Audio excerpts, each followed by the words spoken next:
I've had an amazing experience at the University of Iowa. I came here as a brand new assistant professor 12 years ago. I had the privilege of being in two amazingly supportive departments, the English department as well as African American Studies.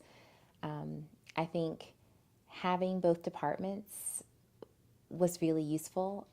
At this time, since I've been working as the interim chief diversity officer, which is a role that reports both to the president and to the provost, I've had the opportunity to sit within the associate provost meetings, and so that's been another space where I've been able to talk about initiatives and really be a part of other conversations on the academic side, and Provost Curry has been incredibly supportive. So yeah, I really have only had positive experiences, which doesn't mean that there aren't challenges, but I have felt very well supported.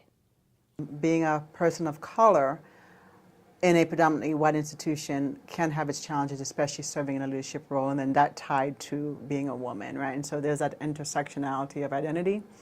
And there have been times where I feel that my being a woman, coupled with my being black, lends itself to questions, right? Questions about my credibility or questions about whether or not I'm qualified to be in leadership. And there's been a lot that's been implemented even in just the 2.5 years I've been here. And that's phenomenal, because I can tell you I've been in institutions where we're just sitting still. We talk about it, we talk about it and talk about it, and nothing happens.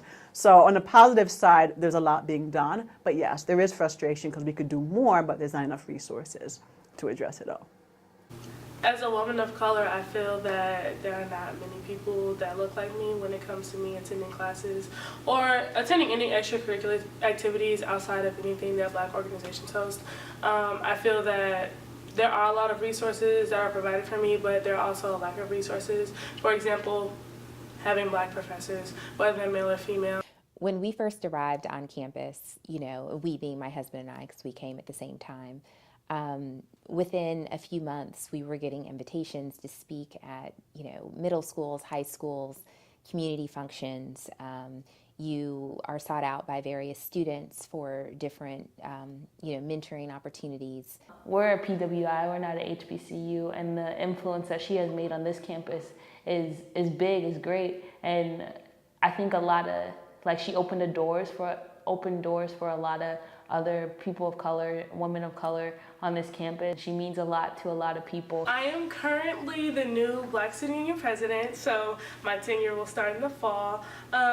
It's definitely a big role to fill because a lot of people look up to Black Student Union to put on events for the Black community. So I feel that it's definitely a lot of pressure for me to maintain my Blackness, because people always talk about how you get whitewashed and stuff, but at the same time making sure that I'm fulfilling all the expectations that the Black community has of me as well.